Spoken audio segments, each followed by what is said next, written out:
တူလို့ရှိရပတ်စံနဲ့မယူရင်တော့မယူရတော့ပြီးတော့အခုဖြစ်နေတဲ့အချိန်မှာကျွန်တော်ကကိုကတယောက်တည်းပေါ့နော်တယောက်တည်းသမားပါမှစိတ်ပူစရာမလိုလေတူလူလေးတွေစင်ပြပါမလားပေါ့နော်ဒီနေ့ရောဆို4ရက်ပေါ့နော်4ရက်မြောက်ပေါ့နော်ဟုတ်ကဲ့ပါပူတာပေါ့နော်ပူတော့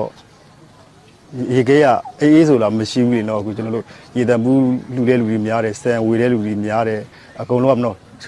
ခေါက်ဆွဲရှောက်နော်အဲ့လာတွေတော်များများလူရှင်များလာပေါ့နော်ကျွန်တော်အဲ့ထက်မှာအေးတဲ့ဟာမပါဘူးလေအေးတာဆိုလို့ဘာမှမရှိဘူးလေမိရလည်းပြည့်နေဆိုတော့လေဘာမှမရနိုင်ဘူးဆိုတော့ကျွန်တော်ဒီ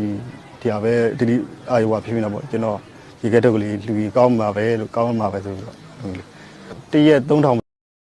ပျောက်ပြက်သွားပေါ့နော်သူငလေးတန်နော်အိမ်ပြင်စီးတဲ့လူနဲ့နော်ဟိုတန်ရရတဲ့လူနဲ့ပေါ့နော်ဒီလိုဒါလေးစုံပြီးလို့ရှိရင်တော့နည်းနည်းလေးပေါ့နော်တက်နည်းနည်းဘာရော့သွားမျိုးပေါ့နော်စိတ်အာယုံလွှဲပေးလိုက်တော့ပါပဲနည်းနည်းဖြည့်သိမ့်တာတတော်ပေါ့နော်ရေခဲရောက်လေးနဲ့ကျွန်တော်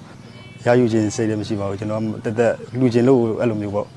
ဒီမြတက်အလုပ်တွေအကုန်လုံးနားတယ်အကုန်လုံးသူများတွေလောက်တော့ကျွန်တော်မလုပ်ပါဘူးအခုရောက်တယ်ကျွန်တော်မလုပ်ရပါဘူးယူဖို့ဆိုတာမလို့ဝေးပါသူများစီတူလို့ရှိရကျွန်တော်ရှိတဲ့ပတ်စံလေးနဲ့အကုန်လုံးဒါကျွန်တော်စုထားတဲ့ပတ်စံလေးပေါ့နော်အကုန်ရွာပြန်ဖို့ဆိုပြီးစုထားပါအကုန်လုံးကျွန်တော်လှုပ်လိုက်ပါတယ်ကျွန်တော်ကလူမလိုအပ်ဘူးလေအဲ့လောက်ကြီးကျွန်တော်အဓိကဒီလူတွေအကုန်လုံးစားရှိစီလို့ပေါ့နော်ရအဲ့လိုမျိုးလေးပေါ့အေဂျင့်စီအောင်ပေါ့နော်အဲ့လိုမျိုးလေး